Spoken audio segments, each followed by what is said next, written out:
Monsieur Mirlo, déjà un mot par rapport à la campagne de Mario Le Chat, vous le soutenez forcément. Ah ben, On l'a vu encore là aujourd'hui à l'association.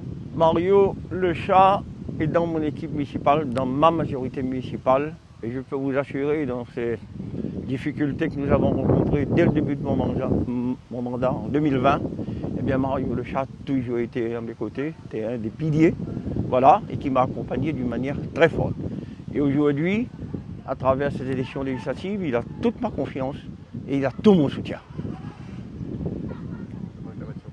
Alors, et juste du coup là, c'est vrai que c'est des élections un peu particulières, on est dans tout une à fait, très tendue. tout à fait. Là, la candidature de Mario Le Chat est plus divers droite, mais quand même plus ouverte, centrée quand même, avec des mesures sociales, aussi Mais, plus de sécurité. Mais tout à fait.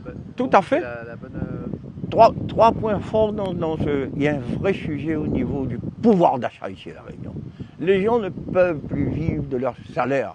C'est un véritable problème. Et on voit bien, notre CCAS est débordé.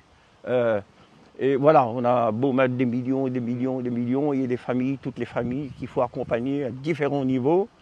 Il y a le problème, il a parlé du problème de l'octroi de mer pour faire baisser les prix et une compensation, à condition qu'il y ait une compensation, bien évidemment, il a bien expliqué tout ça. Et il veut agir aussi sur le transport, sur, sur l'autonomie, de manière qu'on puisse mettre en place aussi une autonomie alimentaire ici à La Réunion. Et pour le faire, il faut qu'on arrive à diminuer tous ces coûts de transport, parce que je vais vous dire quelque chose de très important. Et je l'ai toujours dit, je l'ai dit à la région. La France est une et indivisible.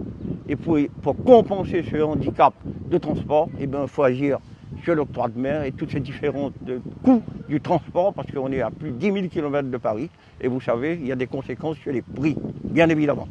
Merci beaucoup. Vous voulez rajouter un truc? Alors oui, j'aurais voulu dire que cet après-midi, on se retrouve dans ce quartier populaire du Verrier. C'est un quartier qui doit être comme tous les autres quartiers de Sainte-Marie.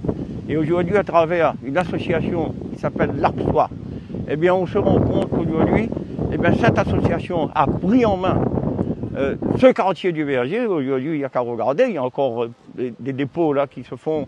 Et ça, je vais m'en occuper personnellement avec mon équipe. Et je veux dire, cette association sera encore, accompagnée d'une manière très forte pour qu'elle puisse continuer à mener de belles actions et à mettre propre ce quartier du Verger, à faire en sorte que les gens se sentent bien chez eux, ici, au Verger. Et vous savez très bien qu'aujourd'hui, nous avons des moyens parce qu'on a fait un travail colossal. La situation financière aujourd'hui de Sainte-Marie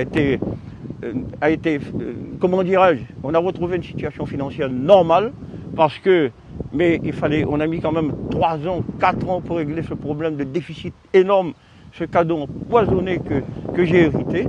Et aujourd'hui, la situation financière est rétablie, donc nous avons des moyens pour investir à travers les associations.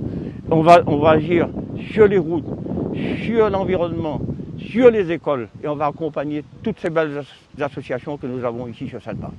Très bien, je vous remercie beaucoup.